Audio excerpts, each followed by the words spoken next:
Across the vast theatre of Earth's ecosystems, from the frozen silence of the Arctic to the sweltering pulse of the savanna, the laws of predation play out in strikingly different forms.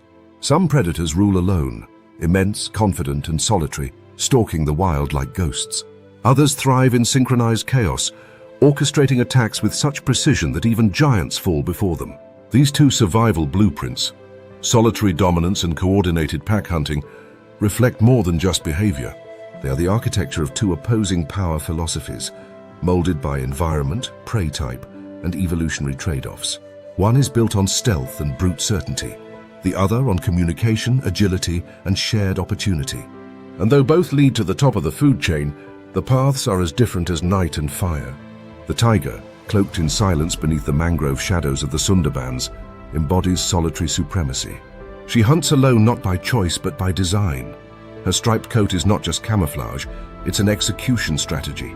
She needs no allies. A single charge from the undergrowth, a suffocating bite to the throat, and even a full-grown sambar collapses under her power.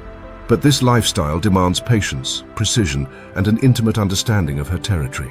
Every mistake and every missed pounce, every injury is hers to pay for. In solitary life, there is no second wave of attack, no backup, and no forgiveness.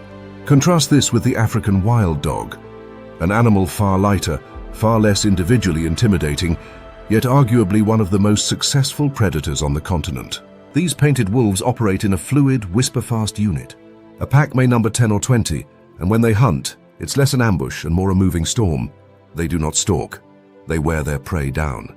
Speed, stamina, and strategy override brute force. One veers left, another blocks escape, and yet another severs the rear. Within minutes, what began as a chase becomes a dismemberment. Their kill success rate can soar beyond 80%, double or even triple that of lions.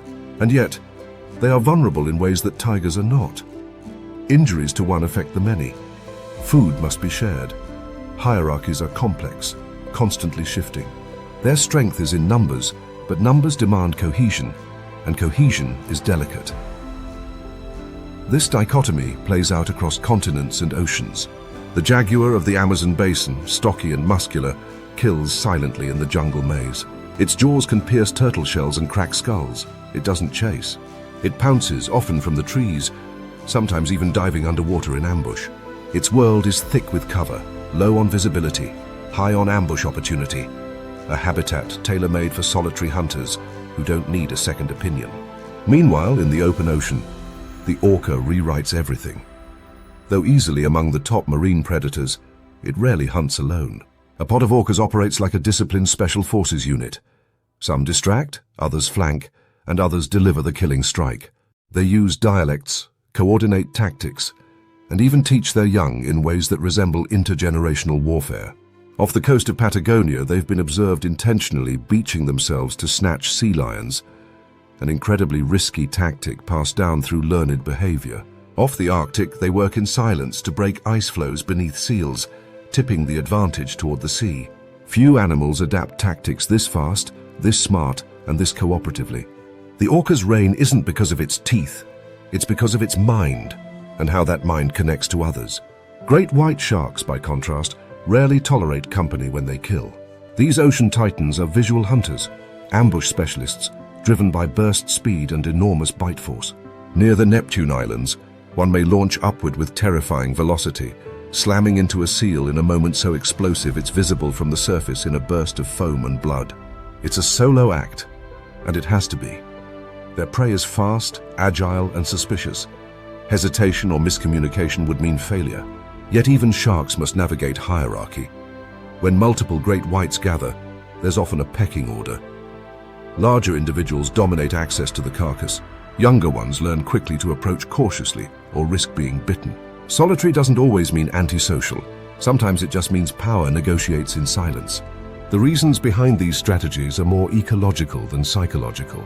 In forests and jungles where visibility is limited, prey is spread out and obstacles are everywhere, solo hunters do better. Packs would slow each other down. Silence and stealth reign. But in wide open spaces like the savanna or the sea, where prey can see danger coming from hundreds of meters away, team strategy becomes critical. Pack coordination outpaces prey stamina. The target doesn't have to be surprised. It just has to be outmaneuvered. And yet, there are trade-offs. Solitary hunters depend on perfection. A single mistake could mean starvation or injury with no one to help. But they eat alone. They control every inch of their kill. They roam free of social rank. Pack hunters distribute risk. If one fails, another may succeed. But they must divide the spoils and navigate a social labyrinth that changes with age, sex, and breeding rights. Even within species, these lines can blur.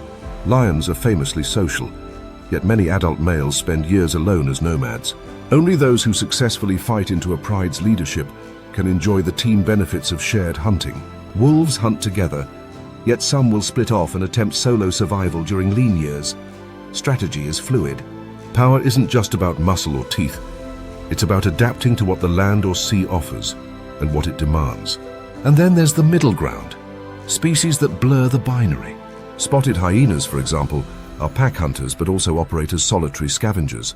They combine hierarchy with cunning, often outwitting both lions and leopards by sheer coordination. Even giant groupers in coral reefs will occasionally team up with eels or octopuses, temporary alliances of mutual interest. Not quite packs, not quite solo. Just opportunism evolved into momentary cooperation. What becomes clear is this: there is no single throne at the top of the food chain.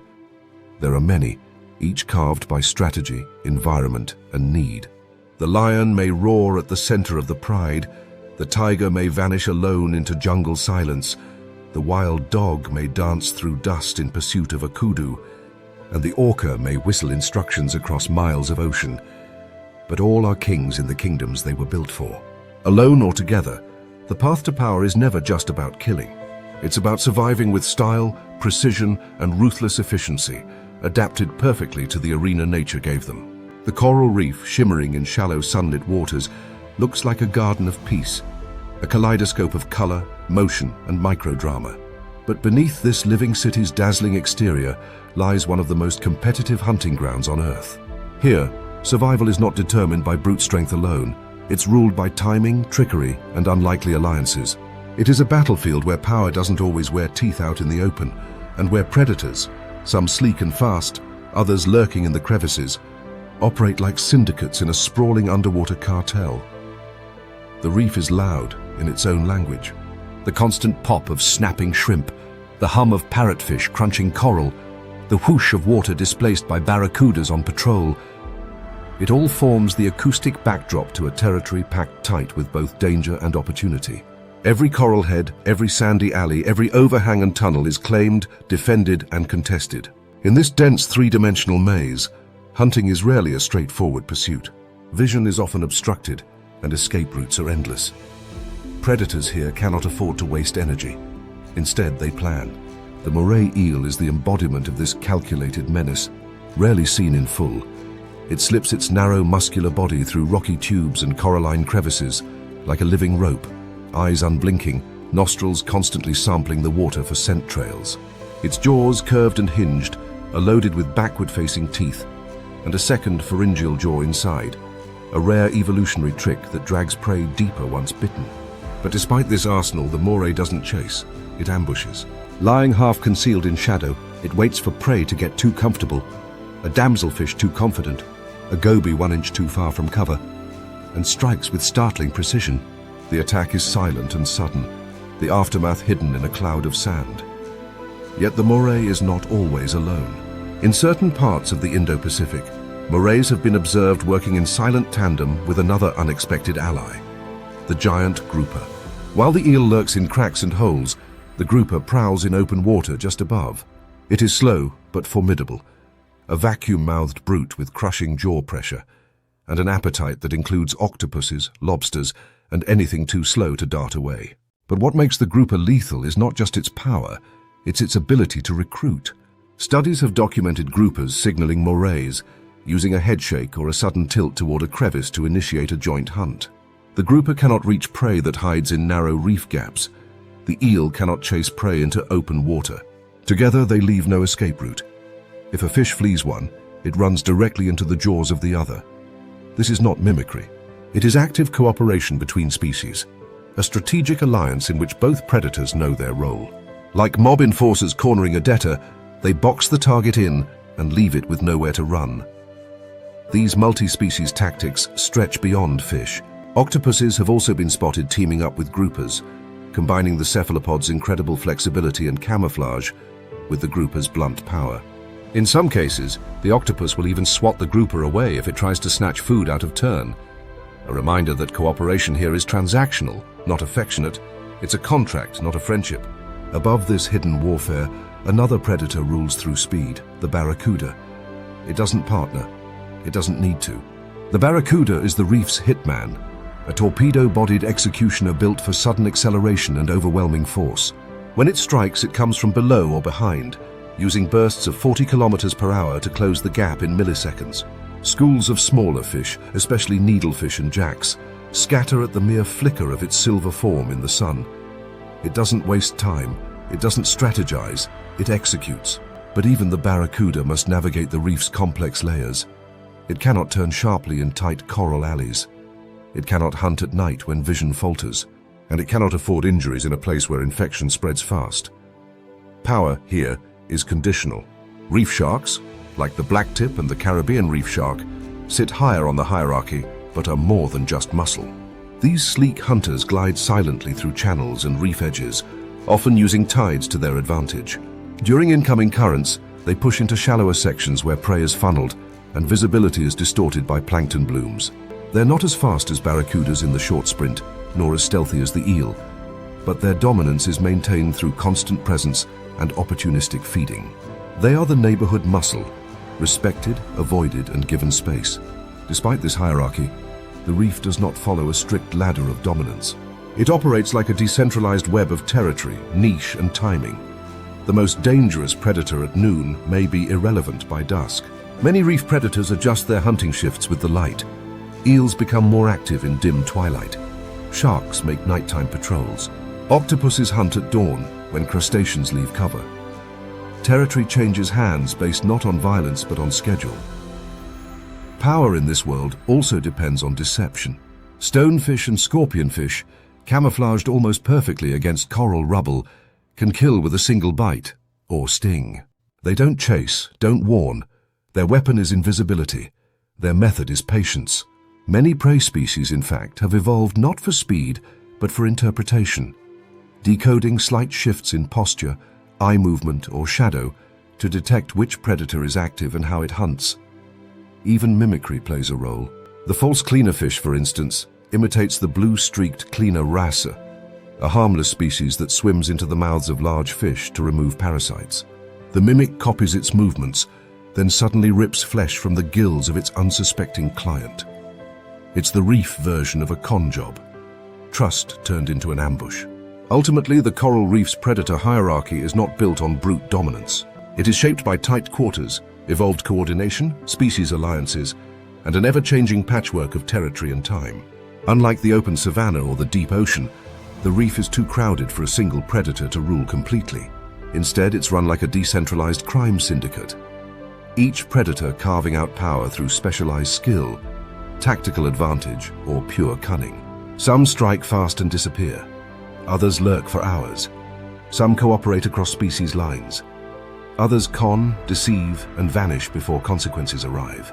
It's a system less like a kingdom and more like a criminal underworld, a mosaic of sharks, eels, octopuses, and fish, each playing the angles, working the edges, and surviving not just by force, but by knowing when to act and who to let do the dirty work. The air above the swamp is thick with moisture, alive with the hum of insects and the heavy stench of slow, fermenting water. Every surface glistens with humidity. Lily pads float like green coins across stagnant pools, while dragonflies hover in trembling stillness before darting again through shafts of filtered sunlight. Nothing moves quickly here, and yet everything is waiting.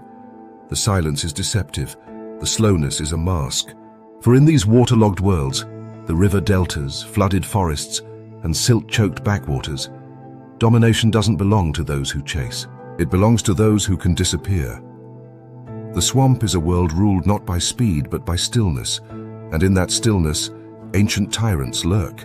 A crocodile lies half submerged near the edge of a muddy bank, indistinguishable from the log beside it. Its eyes sit like periscopes above the waterline, motionless. Minutes pass, then more. A heron steps closer. The croc doesn't twitch. It waits, a body built not for pursuit but for precision timing. With over 3,000 pounds of bite force, it doesn't need to run, just to strike once, at the right instant. And when it does so with a violence that belies its stillness. The lunge is explosive, snapping water into the air as jaws clamp down with prehistoric finality. What was a quiet surface becomes chaos in an instant, and just as quickly it's silent again. A single gulp, a ripple, then stillness returns. Only now one less set of legs is walking the shoreline. Crocodilians are the quintessential ambush monarchs of the swamp. Their supremacy lies not in active control, but in strategic positioning and long-range patience. They need no territory markers. Their power is established by presence, known but unseen, always just beneath the surface. But they are not the only predators to haunt these waters. Beneath the mats of vegetation, winding through drowned roots and sunken logs, an even more elusive killer coils through the dark. The green anaconda, heaviest of all snakes, thrives in the flooded grasslands of the Amazon and Orinoco. Its eyes, like the croc's, sit high on the head, a design for ambush. Wrapped in olive camouflage, it glides through water with almost supernatural grace, its massive body able to move without rippling the surface. It hunts with constriction, but not in pursuit. Instead, it lurks near trails where capybaras, caimans, or wading birds make predictable appearances. It strikes with sudden force, then coils, not just to kill, but to overwhelm. Few predators use the environment so intimately. The anaconda doesn't just live in the swamp. It is the swamp, a liquid predator that becomes indistinguishable from the place it hides. What's surprising is how often these titans cross paths. In the Pantanal or the Llanos, crocodiles and anacondas sometimes compete for prey. Young caimans are swallowed by large snakes. Conversely, full-grown crocs will eat juvenile anacondas, but rarely do they challenge each other directly unless food is scarce. Here, hierarchy isn't maintained through violence, but through silent détente, mutual avoidance, respect enforced by size and strategy. Lower in visibility, but no less deadly, lurk the giant catfish. In Asia, the Mekong giant catfish can grow over 300 kilograms, though it leans vegetarian in adulthood. But in South America and Africa, species like the red-tailed catfish and the vundu are carnivorous opportunists, sweeping through murky bottoms in search of fish, frogs, or unlucky birds. They have no teeth suited for slicing. Instead, they use vacuum suction to inhale prey in a cloud of silt. They're less theatrical, less feared perhaps, but their power lies in low-profile lethality. A catfish needs no ambush perch. It is a living vacuum cleaner of death, hugging the mud, invisible until it swallows you whole. In these ecosystems, vision isn't the only sense to fail. Sound is muffled by dense vegetation. Smell travels poorly in turbid water. What becomes crucial instead is vibration. Many swamp predators are attuned to the slightest tremor, a splash, a footstep, a pressure wave. Crocs can detect movement through pressure receptors along their jaws. Anacondas sense heat and water disturbances through their muscular frame. Even fish use their lateral lines to track unseen objects. This turns the swamp into a minefield, a place where moving at the wrong time, in the wrong depth, in the wrong rhythm, means sudden death. What makes these predators even more compelling is their tolerance for discomfort. Crocodilians can stay underwater for over an hour, slowing their heart rate to 2 beats per minute. Anacondas can fast for months after a large kill. Catfish can survive low oxygen waters by gulping air. These are not predators built for regular feeding or flashy takedowns. They are survival machines engineered for ambush, for endurance, and for the long wait. In some river systems, crocs have even been seen following seasonal flood patterns, traveling long distances across parched land to reach shrinking waterholes, not for hydration, but for concentrated hunting. When water levels drop, prey is trapped, and the tyrants close in. But these marshlands are also unpredictable. Dry seasons shift the balance of power. Migratory prey forces adaptation. Flood pulses rearrange territory overnight. A croc's ambush spot may dry up in days. An anaconda's favorite trail may vanish beneath currents. So while these predators seem eternal, their control depends on reading the rhythm of the water. The one that adapts fastest, not the strongest, often rules longest. Even the swamp's supposed apex predators can fall victim to timing. Young crocodiles are picked off by raptors or larger crocs. Anacondas drown if they misjudge the strength of prey. Catfish choke on overly large meals. There's no guaranteed supremacy, only an edge held for as long as luck and strategy align. Unlike the open plains or coral reefs, swamp predators don't announce their power. They don't display. They don't chase. Their violence is brief, their hunger long. But the fear they command is total. In the shadowy water, every movement feels watched. Every splash echoes like a mistake. And somewhere in the reeds under the log behind the lily pad, something waits. Here, stillness is not peace. It is pressure. It is tension. It is power coiled in mud and breathless silence. And in that silence, the swamp's tyrants remain. Not loud, not fast, but undefeated. The descent begins with fading blue. Sunlight, fractured by waves above, stretches thin, then disappears altogether. At 200 meters down, the last glimmers vanish. Beyond that, it is not simply night. It is absolute darkness. Welcome to the twilight zone and the black beyond, where no horizon exists and no surface can be seen. It is here, in this crushing, cold vacuum, a place without shadows because there is no light, that a different kind of food chain reigns. One without the roar of lions or the slash of shark fins. This is a realm where kings do not chase. They vanish. They lure. They strike from nowhere. And in this inverted world, visibility is not an advantage. It's a liability. The deep sea is the largest ecosystem on Earth, yet among the least understood. For every charismatic predator of the surface we know well, the eagle, the leopard, the orca, there are hundreds of bizarre hunters lurking in the midnight zones that dwarf them in reach, adaptability, and anatomical strangeness. These creatures do not climb to the top through size or brute force. They ascend through specialization, weaponizing transparency, silence, chemical deception, and patience. In the abyss, the food chain is not a ladder, it is a trapdoor. Lanternfish form the backbone of this environment. Barely the length of a finger, they are so abundant that they account for more biomass than any other vertebrate on the planet. But their strength is not in numbers alone. It's in strategy. Each evening, these tiny fish rise hundreds of meters toward the surface to feed on plankton in a nightly vertical migration, the largest synchronized movement of animal life on Earth. Then, before dawn, they sink back into darkness where few predators dare to follow. To avoid detection on this perilous commute, lanternfish are covered in rows of photophores, tiny organs that emit light. This bioluminescence mimics the faint glimmer of surface light from above, rendering them nearly invisible from below. It's not just camouflage, it's counter-illumination, a living optical illusion designed to erase their own silhouette. But even this deception isn't always enough. Lying in wait are predators tuned precisely to this fragile equilibrium of light and dark.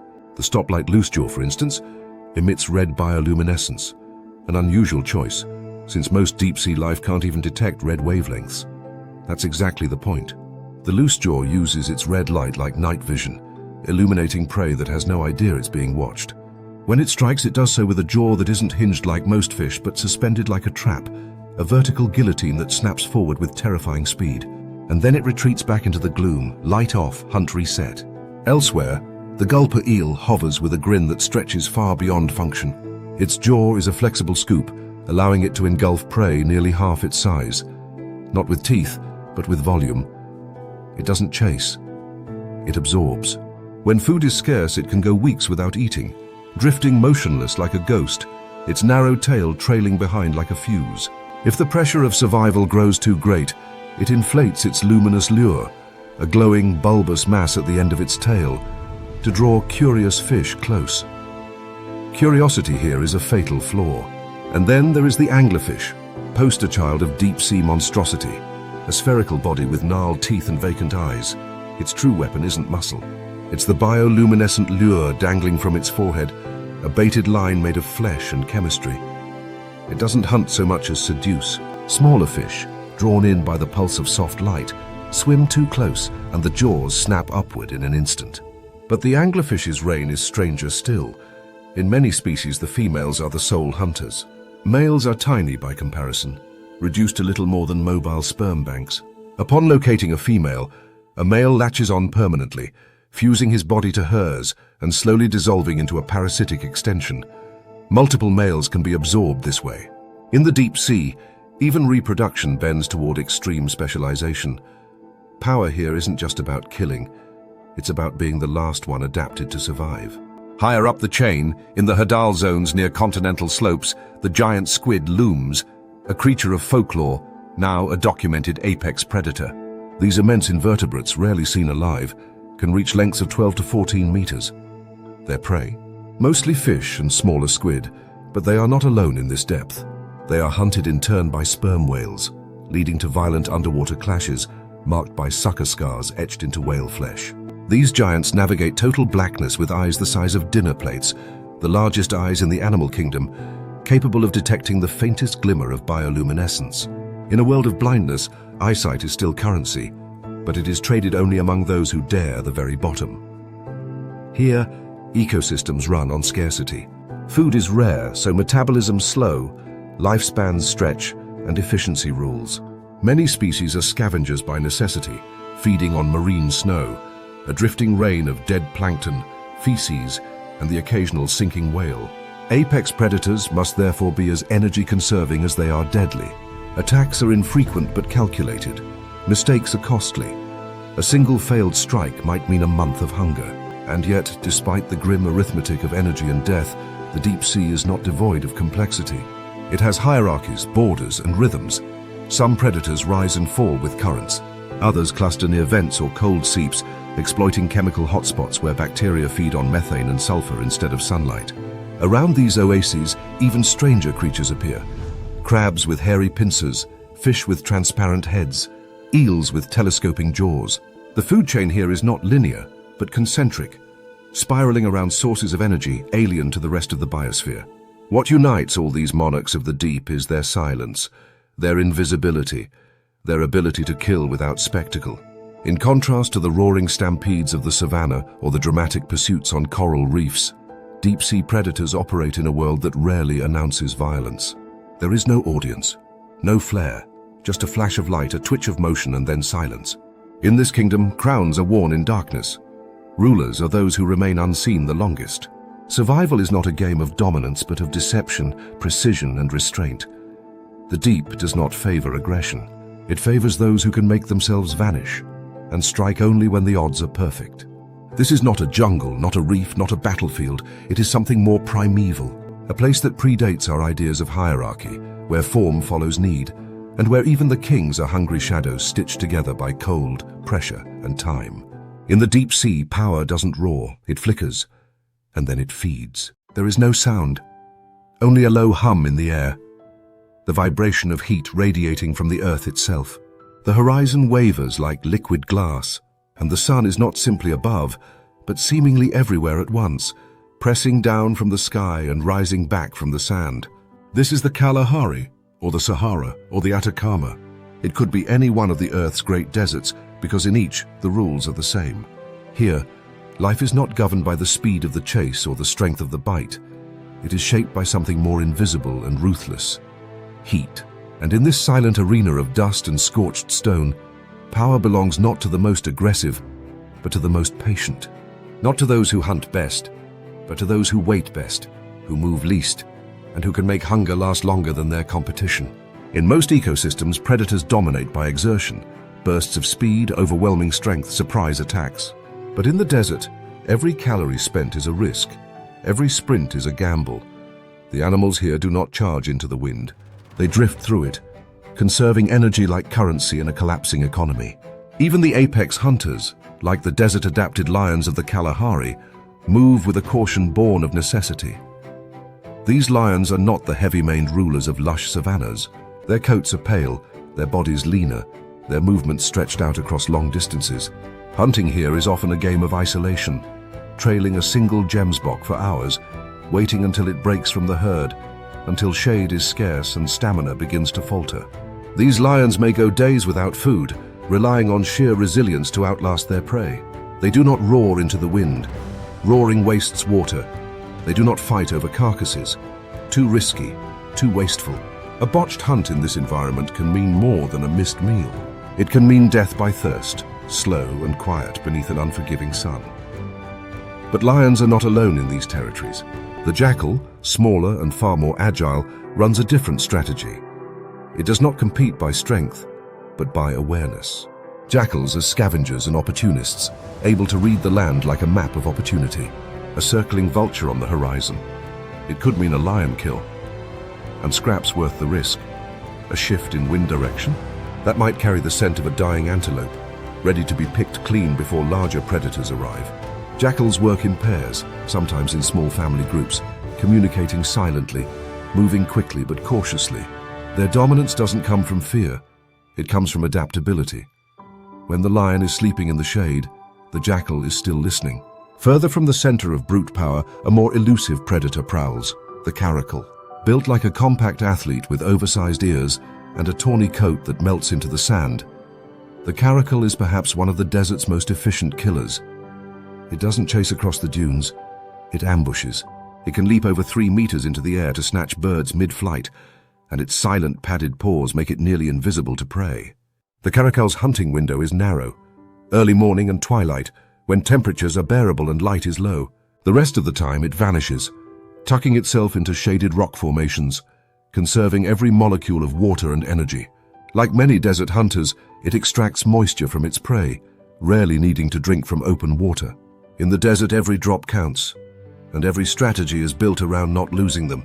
But the true masters of desert survival are not the apex predators, but the specialists who've learned to thrive just outside their reach. The fennec fox of the Sahara, with its enormous ears and compact body, weighs less than 2 kilograms but operates like a miniature intelligence unit. Its ears are not just for hearing, they're thermoregulators, helping release excess body heat in a world where shade is often just a rock's shadow. By night, the fennec emerges to hunt insects, small reptiles and eggs, its movements barely disturbing the sand.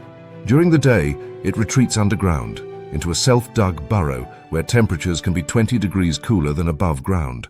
Its survival comes not from competition, but from timing. Being active when others are dormant, hunting where others do not bother to look. This strategy is echoed by other desert hunters, from sidewinder snakes that move in looping arcs, to minimize contact with the hot sand, to the pale horned viper, which buries itself just beneath the surface and waits for something unfortunate enough to step nearby. In these cases, motion is minimized and ambush is the default. The rules are simple. Don't move unless absolutely necessary. Don't strike unless certain. The wrong decision costs too much. Even birds of prey, like the tawny eagle or lappet-faced vulture, have adjusted their dominance to the desert's terms. They don't soar for the joy of flight. They ride thermals, scan relentlessly, and descend with deadly precision only when the risk is low. They will often wait for larger predators to kill, then move in, not to scavenge quickly, but to hold their position until others retreat. In the desert, even a carcass can become a throne, temporarily, for the bird that arrives last but leaves with the most.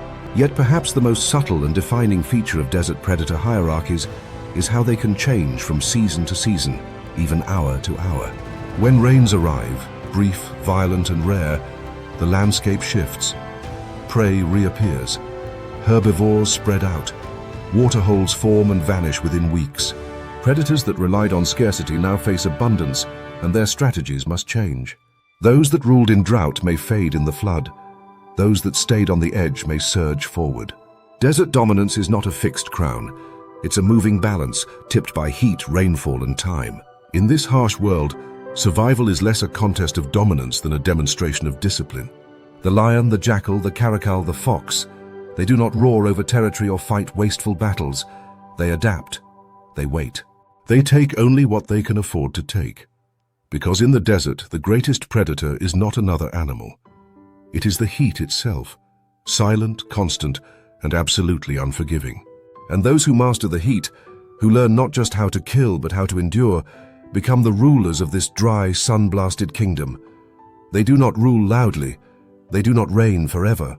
But for as long as they outlast the others, they stand at the top, quiet monarchs of a land that remembers every mistake. The wind does not howl here. It hisses, slicing sideways across a desolate white expanse, stinging any exposed surface like knives of dry air. The sun, when visible, arcs low across the sky, never warming, only watching. Ice crunches beneath the weight of giants, cracks thunder across floes, and the sea, black, frigid, and bottomless, seethes quietly beneath a frozen ceiling. This is where Earth ends, where life is sparse but never simple, where the cost of survival is constant calculation. Welcome to the polar seas, arenas where rulers don't rise through brute strength alone, but through mastery of ice, timing, and breath. Here, in the coldest corners of the planet, the food chain is brittle, and only those who adapt fastest claim the throne. In the Arctic North, the undisputed surface monarch is the polar bear. Ursus maritimus, the largest land carnivore alive. But this is no land. It is floating ice, shifting daily, cracking without warning, dissolving in summer sun. The bear's empire is temporary, rebuilt each season atop melting ground. Despite its bulk, the polar bear hunts with a hunter's silence. It does not chase, it waits, it stalks. For hours it may sit motionless beside a breathing hole, where seals surface for precious air. One sniff, one breach, one mistake, and the bear explodes into motion, hauling its entire body weight forward, with pores wide enough to spread its mass and prevent collapse through the fragile ice. Its grip is deadly, its strategy is ancient, but even this king is not guaranteed a kill. More than half of its hunts end in failure. Success demands patience, precision, and an intuitive understanding of a world that never stands still. Below the ice, the story shifts. Seals, particularly the ringed and bearded species, do not live in safety. They live on borrowed time. Their breathing holes are lifelines, guarded fiercely and used cautiously. A seal will surface slowly, using its whiskers to sense vibrations and its ears to listen for scraping claws. If it smells bear, it vanishes. If it hesitates, it may die. But seals are not helpless. Their agility underwater far surpasses anything the bear can match on the ice. They twist, accelerate, and disappear into labyrinthine channels beneath the floes, sometimes leading would-be predators on chases through underwater mazes of ancient ice tunnels. Even here, the ice controls who lives and dies, and for how long. Across the globe in the Antarctic South, another predator sits on a different kind of throne. The leopard seal, long-bodied and reptilian-faced, rules the icy waters with a grip few can escape. Unlike its northern cousin, the leopard seal doesn't wait at holes. It hunts in the water itself, using both speed and cunning. It stalks penguins from below, blending with the dark sea until it erupts upward with jaws wide and teeth sharp enough to shear through bone. The attack is swift and brutal, but not always final. Some penguins manage to twist away, using agility in a world with no hard surfaces. Others are caught mid-air as they leap for safety, yanked backward into silence. It's a balance few predators perfect. The seal's need for open water, and the penguin's need for ice. The ice gives safety. The ice betrays it. One miscalculated launch and the hunter wins. But even the leopard seal must answer to a greater force. The orca. The apex predator of both poles, the orca doesn't just dominate by strength, but by intelligence and collaboration. In Antarctic bays, pods of orcas have developed specialized techniques for hunting seals on floating ice. Working as a unit, they create waves, coordinated surges that wash prey from the floes into the water. It is planned, practiced, passed down through generations. And when the ice itself becomes a trap, the seal stands no chance. There is no negotiation, no place left to hide. The orca is not just the fastest or the strongest here, it is the most precise, adapting to each prey type with evolving strategies. In the Arctic, orcas corner narwhals against the ice shelf. In the Antarctic, they scan for penguin rafts and breach with explosive force. No other predator on Earth shifts its methods so easily across hemispheres, or operates with such mechanical efficiency in places where most animals struggle to even survive. Above the ice, another character plays a subtler but equally vital role. The Arctic fox, barely knee-high, commands no respect through strength, but through persistence. It trails polar bears across the tundra, scavenging leftovers, slipping into nests for bird eggs, and sniffing out the tiny, burrowing lemmings beneath the snow. During winter, its coat is a pure white cloak, rendering it invisible in the open. It thrives on scraps, on precision, on timing, and when the sun returns, melting the tundra into patches of wet soil and scattered stone, the fox changes with it, turning grey-brown and shifting its range. It does not need to dominate to survive. It only needs to remain, and in the Arctic, that alone is a form of power. Survival in the polar regions isn't just a test of strength or cleverness, it's a matter of energy management. Each hunt must pay off more than it costs, Each movement must be worth its calories. A polar bear swimming miles between ice floes isn't traveling for pleasure. It's gambling against starvation. A seal maintaining 10 different breathing holes isn't obsessive. It's buying insurance against a single deadly mistake. Every choice is about endurance, not conquest. The ice gives nothing freely. It must be studied, navigated, exploited. And yet the ice is not static. It breathes, it melts, it reforms. Each year, polar predators must adapt to thinner platforms, earlier thaws, shifting prey distributions. The throne itself is crumbling, and those who rule it must learn to move with it, or vanish. In some regions, bears are now hunting more birds and eggs, forced inland and away from sea ice. Leopard seals, too, have been seen exploring new diets, even preying on other seals when penguin numbers dip. Even kings must adjust. In this theater of cold, every animal, hunter or hunted, plays their part on shifting ground. Power is a balance of stealth, patience, and precision. No roar echoes here. No great stampede shakes the earth. Dominance is quieter, more fragile. It floats, it waits, and when it strikes, it leaves no trace but a red stain on the white. The frozen throne is not claimed through battles or brute displays. It is held by those who understand the ice and know how to survive when it breaks beneath them. The rainforest does not welcome intruders. It swallows them. Step inside and you vanish. Not with a scream, not with violence, but into a soft, damp silence broken only by rustling leaves, dripping water, and distant, untraceable calls. Light filters through the canopy in fractured shafts, never touching the ground in full.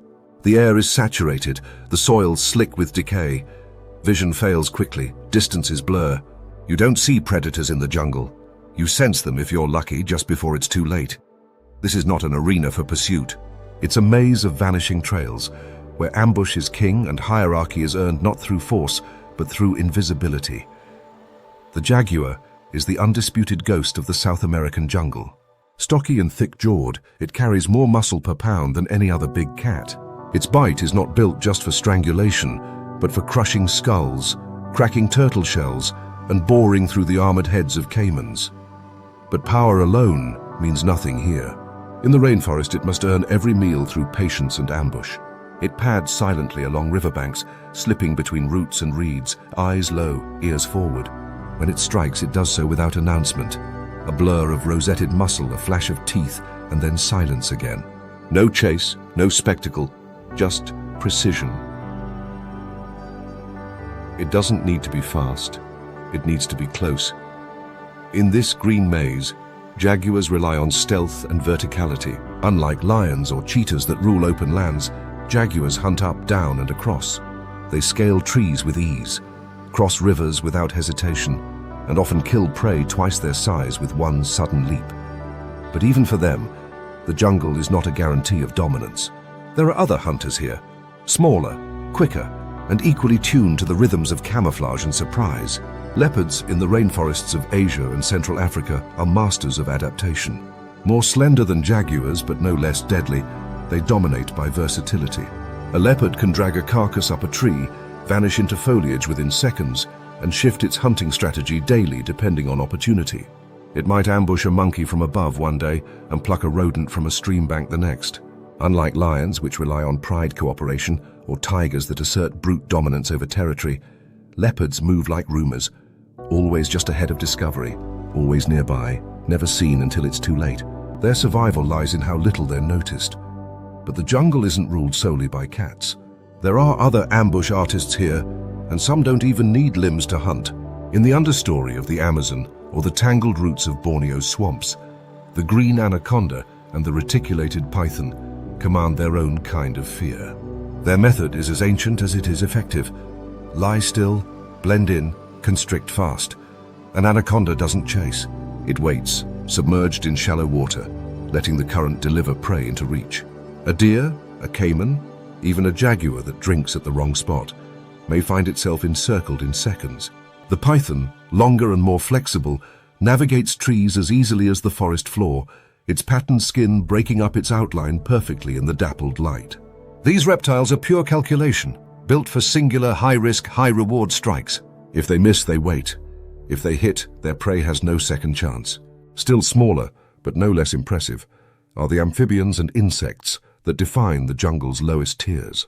The Amazon's horned frog, with its comically wide mouth and absurd patience, buries itself in mud, leaves only its eyes visible, and waits, sometimes for hours, until an unwitting lizard or rodent stumbles past. Its strike is so sudden that many prey items die of shock before they're swallowed. Ambush frogs are not apex predators. But in the micro-kingdom of the forest floor, they rule like tiny tyrants, devouring prey nearly their own size. Their strategy isn't power or speed, it's sheer surprise. The jungle, unlike more open ecosystems, does not support a fixed food chain. Power is contextual. An eagle in the canopy can pick off a monkey, but may be mobbed by hornbills if it lingers too long. A jaguar controls a riverbank but avoids sections dominated by aggressive caiman. A snake may command a patch of forest until a mongoose sniffs it out. Every predator here is both hunter and hunted. The canopy has its own food chain. So does the mid-layer and the understory below. Power is not centralized. It is scattered in 3 dimensions. What defines the jungle's predator hierarchy isn't just how well you kill, but how well you remain unknown. It rewards silence over speed, position over power. The rainforest does not tolerate waste. A missed strike costs energy in a world where finding the next meal can take days. Predators that try to dominate through force alone often starve. The jungle is too dense for domination. It must be read, understood, infiltrated. Those who thrive here are not conquerors.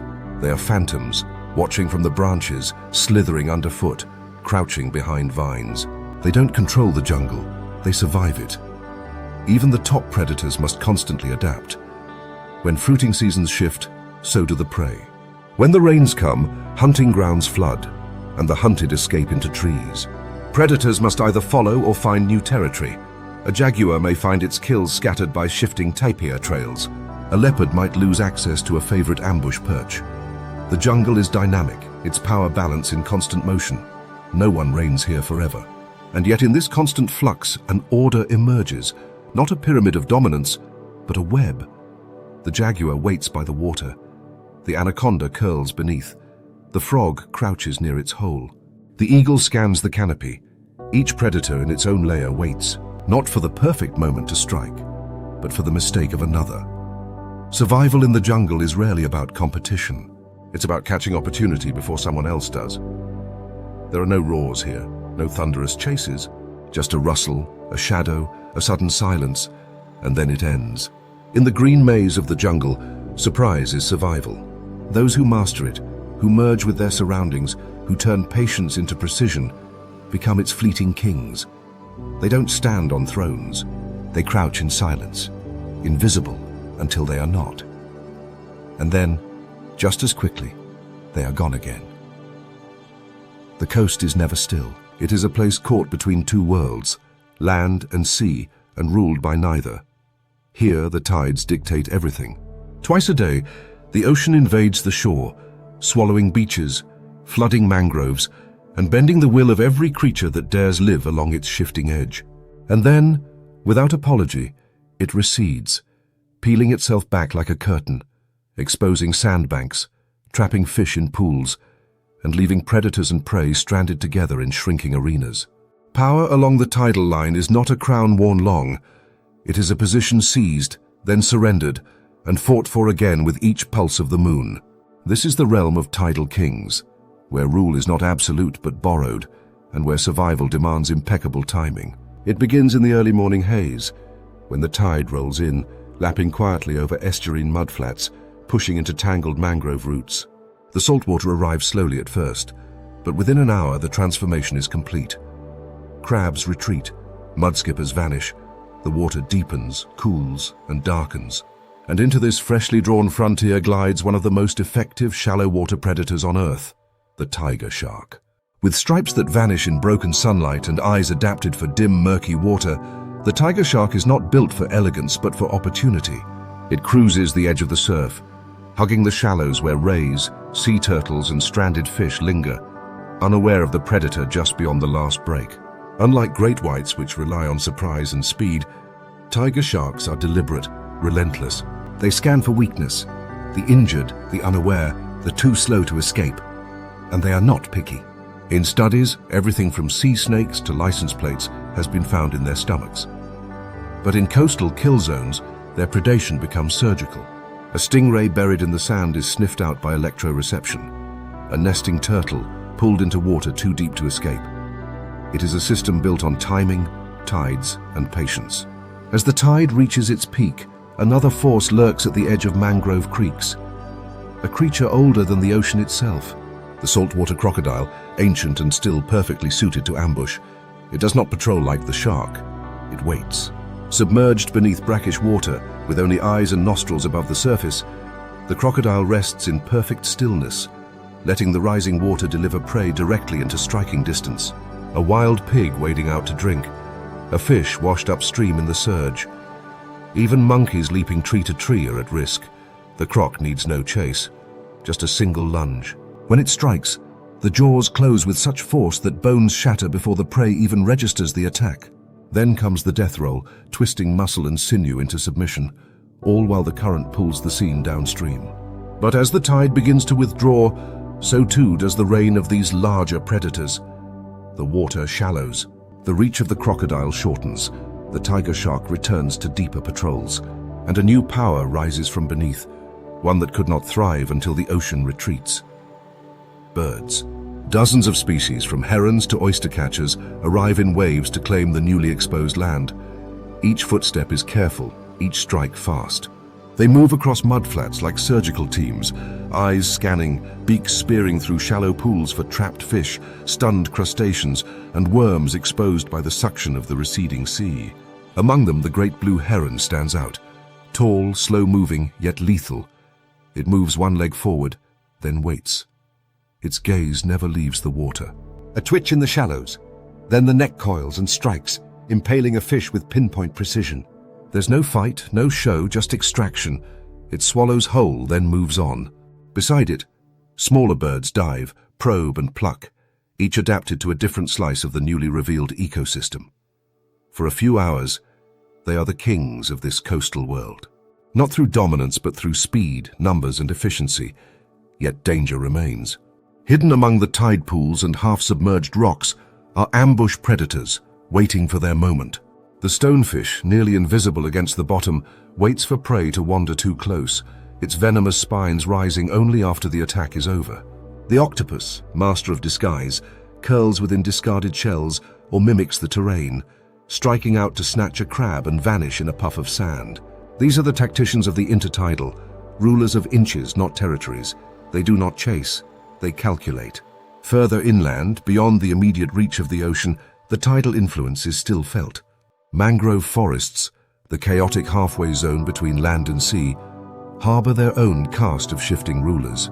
Mudskippers, amphibious fish that breathe air and climb roots, dart across exposed banks when the tide is low, feeding on algae and insects. Predatory crabs emerge from burrows to fight and forage, their claws raised like flags in a silent battlefield. Above them, snakes wind through branches, watching the mud below for movement. In this zone, the hierarchy changes with every shadow, every inch of water gained or lost. Power in tidal ecosystems is transactional. The tiger shark's dominance means little when the tide is out. The bird's rule ends when water covers the mudflats. The crocodile loses reach as the creeks narrow. Every predator is a temporary monarch, seizing opportunity when conditions are right, retreating when they're not. There are no permanent territories, no safe havens. Even prey animals learn this rhythm, adapting behaviors to the clockwork of the sea. Fiddler crabs emerge only at certain hours. Fish dart into mangrove roots seconds before an aerial dive. Timing is everything, not just for feeding, but for survival. The most dangerous mistake in the tidal kill zone is to misjudge when to act. A stingray basking too long in a warm tidal pool may become shark bait. A wading bird too slow to fly may fall to a crocodile's silent charge. Even a predator, confident in its moment of dominance, can be stranded when the water recedes too quickly or returns too soon.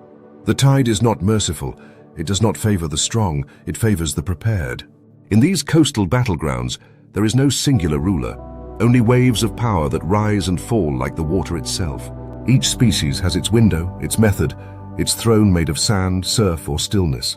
From the deep patrol of the tiger shark to the ambush artistry of the octopus, from the cold calculation of the crocodile to the sharp precision of the heron, every hunter must share this ever-changing frontier.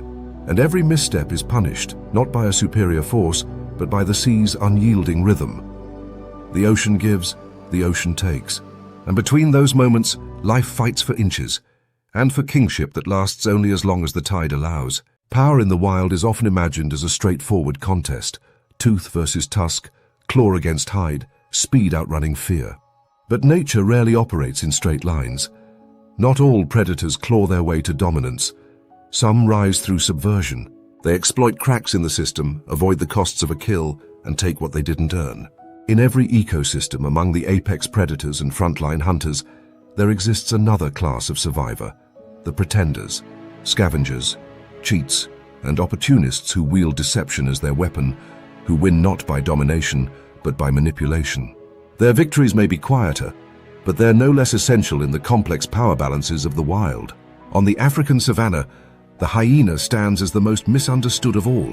Its hunched posture, maniacal vocalizations, and reputation for scavenging have long painted it as nature's bottom feeder. But reality is more complicated and more impressive.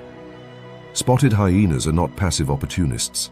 They are calculated thieves and strategic hunters, boasting one of the highest success rates among large African carnivores. Operating in complex, matriarchal clans, they use endurance, cooperation, and sheer aggression to outmatch lions, chase down wildebeest, and even overwhelm leopard kills with overwhelming numbers. When a lone lioness drags down a zebra, it is not uncommon for a group of hyenas to harass her until she retreats, conceding her meal to the mob. Strength in this case is distributed, not concentrated. They bluff, bark, and swarm, and more often than not they win. But the savanna isn't the only place where trickery pays. In coral reefs teeming with life and layered hierarchies, a tiny fish plays an even bolder con. The false cleaner fish, Aspidontus taeniatus, mimics the blue streak cleaner wrasse in color and behavior. Cleaner wrasses are respected reef citizens, offering a mutualistic service by picking parasites off larger fish. The predators tolerate them, even welcome them, swimming calmly into their stations for a quick hygiene session. The mimic uses this social contract to its advantage. It approaches like a cleaner, flicks its body just right, waits for the customer to settle, and then, instead of cleaning, it bites. A quick chunk of flesh or fin, and the fake disappears into the reef before retaliation comes. It's a calculated breach of trust, and it works, often enough that the mimic survives purely on the assumption of innocence. In the sky, deception flies with wings. Kleptoparasitic birds, species that make a living by stealing from others, turn the skies into battlegrounds of agility and timing. The African fish eagle, a master hunter in its own right, is often harassed by flocks of skuas or frigate birds, which chase it relentlessly in the hope it will drop its catch mid-air. These aerial thieves rarely fish themselves. They watch, they wait, and when another bird succeeds, they strike with speed, sometimes injuring or outmaneuvering their target to snatch the prize before it ever reaches the nest. In coastal areas, frigate birds go so far as to ambush returning terns in mid-flight, flipping them upside down until they regurgitate their last meal. Brutal, effective, efficient. Back on land, the art of deception extends to mammals that live in the shadows of more powerful predators. Raccoons, coyotes, jackals. These generalist omnivores have thrived not by excelling at one thing, but by doing everything just well enough to survive. A coyote might track a wolf pack, waiting until the aftermath of a kill. A jackal may linger at the edge of lion territory, risking proximity for a chance at leftover bones still rich with marrow. In cities and farms, raccoons have learned to mimic the habits of humans, treating trash bins like hunting grounds, solving locks and lids with dexterous hands. Intelligence becomes a currency here, not for chasing prey, but for outwitting competition. Even insects join this evolutionary masquerade. In African savannas, certain species of assassin bugs coat themselves in the remains of their victims, cloaking their scent and appearance to lure in more prey. Some ants evolve to look and smell like other ants, not to integrate peacefully, but to infiltrate nests and kill larvae. These are not acts of brute force. They are carefully rehearsed performances, played out with evolutionary precision. The role of these pretenders isn't minor. They regulate systems. Cleaners keep populations healthy. Scavengers prevent disease by consuming what others leave behind. Parasites influence the movement and behavior of hosts. Even thieves, by challenging dominant hunters, redistribute food in subtle ways, shaping who eats and who waits. These roles, though unglamorous, are critical. Ecosystems are not just powered by the apex, they're stabilized by those who orbit it. Yet being a pretender carries risks. A hyena pushing too far into lion territory may be killed on sight. A false cleaner fish that gets caught too often loses its advantage. A skewer that targets the wrong eagle might pay with its life. The con must be precise. The bluff must be convincing. One mistake and the line between survival and death becomes razor thin. There's also an irony here, that the same behaviors humans tend to look down on in the animal world, like stealing or pretending, are often marks of high intelligence. Deception requires understanding, anticipation, timing. These are not brute instincts. They are tactical choices, repeated across species, across continents, refined by evolution into blueprints for survival. And in many cases, they work better than brute force. In this tier of nature's hierarchy, victory doesn't come with a roar or a pounce. It comes quietly, in a stolen meal, a faked identity, a clever shortcut that avoids the bloodshed altogether.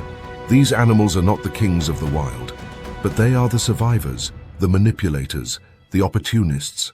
And in nature, where energy is precious and risk is constant, sometimes the smartest move is to let someone else do the hard work and take your prize from the shadows. The illusion of permanence in nature is powerful. The roar of a lion at dusk, the silent glide of a great white beneath the surf, the resolute shadow of an eagle crossing alpine peaks. These images suggest order, dominance, a food chain crowned and secure, but nothing in the wild holds forever. Thrones in nature are not cemented by bloodlines. They are borrowed, balanced on fitness, luck, and timing. And when that balance slips, when the reigning predator stumbles, the response is immediate. Nature does not wait. It replaces. And often, it does so violently. On the open plains of Africa, a pride of lions holds sway over a stretch of savanna, a small kingdom of shade trees, waterholes, and zebra herds. The ruling males, often brothers, defend it through strength and constant vigilance.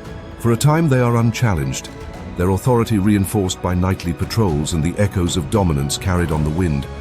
But age, injury, or distraction can shift that balance, and challengers, younger, stronger, hungrier, are always watching from beyond the boundaries. They don't need to be faster, they just need to be timely. When the moment comes, it is quick and merciless. The challengers move in, roaring not to intimidate but to announce. The old males meet them because they must, but one glance reveals the truth. They're outmatched. If they resist, the fight can end in torn flesh, shattered ribs, and exile. If they flee, their legacy disappears in hours. New males will kill the cubs to eliminate rivals' bloodlines and trigger the female's return to fertility. The hierarchy doesn't soften. It resets. The pride reshapes itself almost overnight. And what once was a symbol of untouchable rule becomes just another lion, pushed to the fringes, feeding on scraps or dying alone. In the oceans, the drama is less visible, but just as abrupt. For years, great white sharks ruled the waters off South Africa's coast. Seal colonies on rocky islands bore the brunt of their supremacy, ambushed from below in explosive lunges. But then, something shifted. Shark carcasses began washing ashore, stripped of liver, precise incisions left behind. The killers were not rival sharks or disease, they were orcas. A specific pair of killer whales had learned how to flip great whites on their backs, inducing tonic immobility, a trance-like state. Then, with precision, they extracted the liver, a nutrient-rich organ packed with oil. In some areas, sightings of great whites plummeted. Seals, once routinely hunted, swam freely. The ripple was felt throughout the ecosystem. The top predator had been dethroned not by brute strength alone, but by intelligence and surgical behavior. In less than a season, the fear landscape had changed. The shadow that once ruled was now in retreat. These collapses aren't always violent. Sometimes they're subtle, cumulative, the slow loss of dominance as an old predator loses its edge. A grizzly, aging in the alpine forests, fails to fend off a younger male from a salmon run. A dominant wolf, no longer able to maintain pack order, is challenged by a subordinate and overthrown. In such cases, the fall is internal.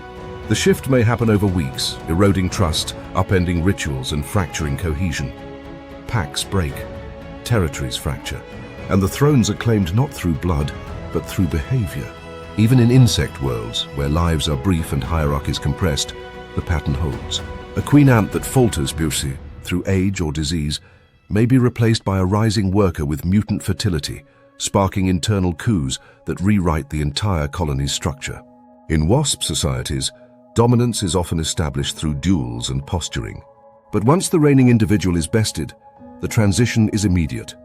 There is no mourning. There is only movement. This fluidity, the speed with which ecosystems correct, is not chaos. It is function. Nature cannot afford stagnation.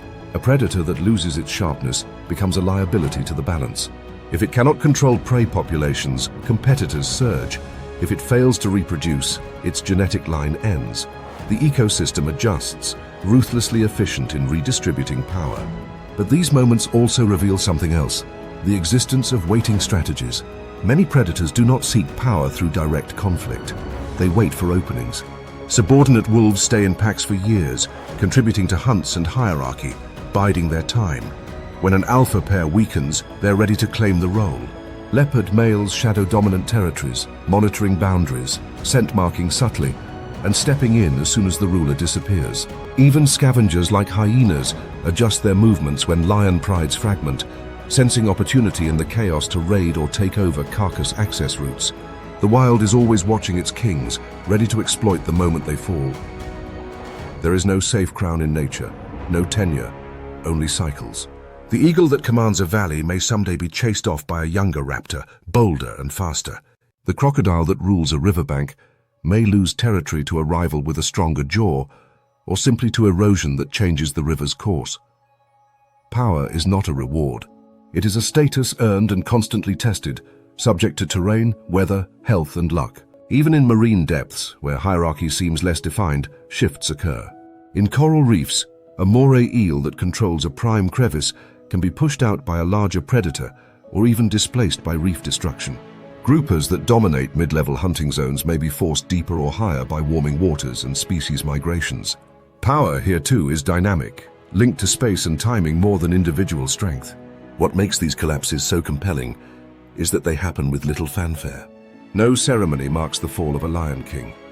No silence observes the death of an old orca matriarch. The world continues. But the consequences ripple outward.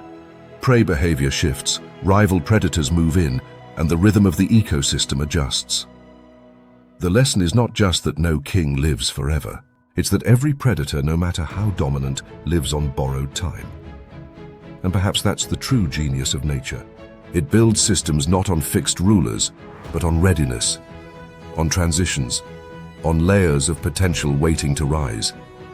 Every fallen alpha clears the path for another. Every dethroned hunter creates space for a different kind of dominance. The crown never vanishes. It simply moves again and again to the one who's ready to wear it.